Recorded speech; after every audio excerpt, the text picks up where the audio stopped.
So the UK is currently the head of the G7 group. That's the world's most economically advanced countries.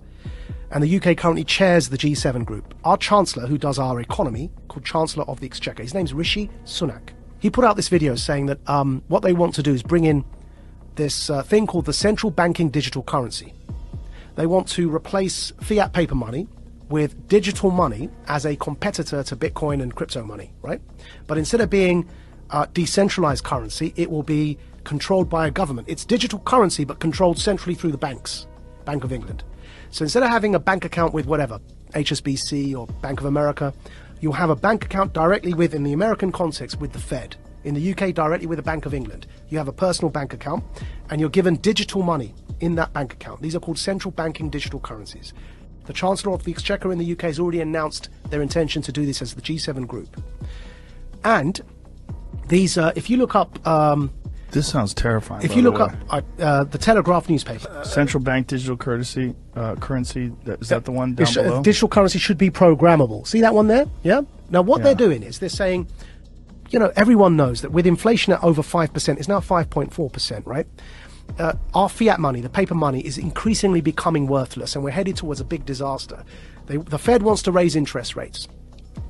But we're in so much debt that if you raise interest rates, people are going to suffer because everyone, we're living on debt as Western economies. So they realize that this kind of the lifespan of paper money is fast coming to an end because of the 2008 economic crash in particular. So they're bringing in these central banking digital currencies. Why is that word programmable in there? So what they said in that article, and the Chancellor put a video out saying this as well, they've said that this money that you will earn from work, instead of having paper money, you have this digital money. It's programmable so that you can't buy certain foods, or if you do something that your employer doesn't like, it's all in that article. You won't be able to spend your money. In other words, it's not money. They're vouchers. They're like food vouchers. And they can be programmed so that, like the Chinese social credit system, that if you try and use them on a certain thing, it won't work. You say you want to buy a burger and they want you to buy bugs, which is one of the examples used. If you start to try and buy unhealthy meat, it just won't work. You tap your card, you can't buy the thing because you've met your quota that month of burgers. You have to buy something like a vegan meal. So it won't just be money in the sense of the way we have dollars or pounds today. Yeah. It'll be something that's controlled in terms of your ability to distribute it. Which is why I'm calling it a voucher. It's a coupon.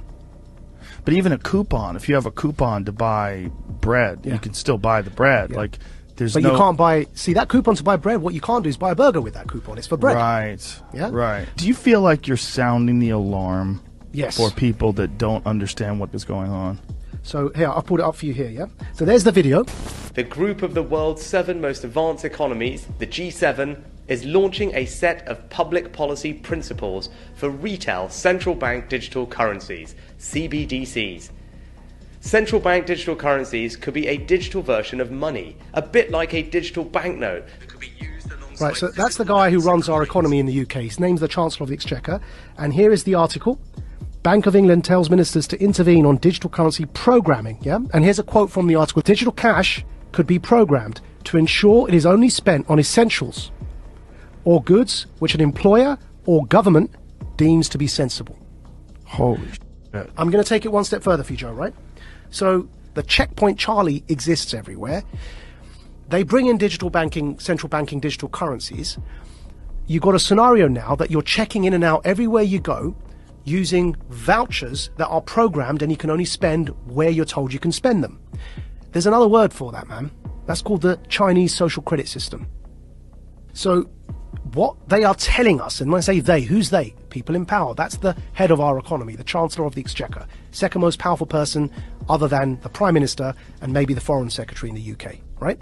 He's telling us, I just played it there for you, he's telling us that's what he, as the UK, the head of the G7, want to bring in for the G7. And if I'm speaking to you the way I'm speaking now, and my employer or government, you heard that in the quote directly, yeah, deems me as saying or doing something inappropriate, suddenly I can't actually pay to come here and speak to you anymore. My digital currency won't even pay for the ticket because it will be known that I'm coming to speak to you.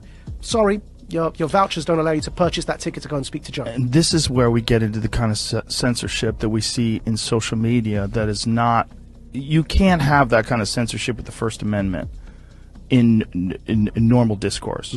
But you can have that kind of censorship if you've developed a digital platform that distributes information, but it's a private company. Yeah.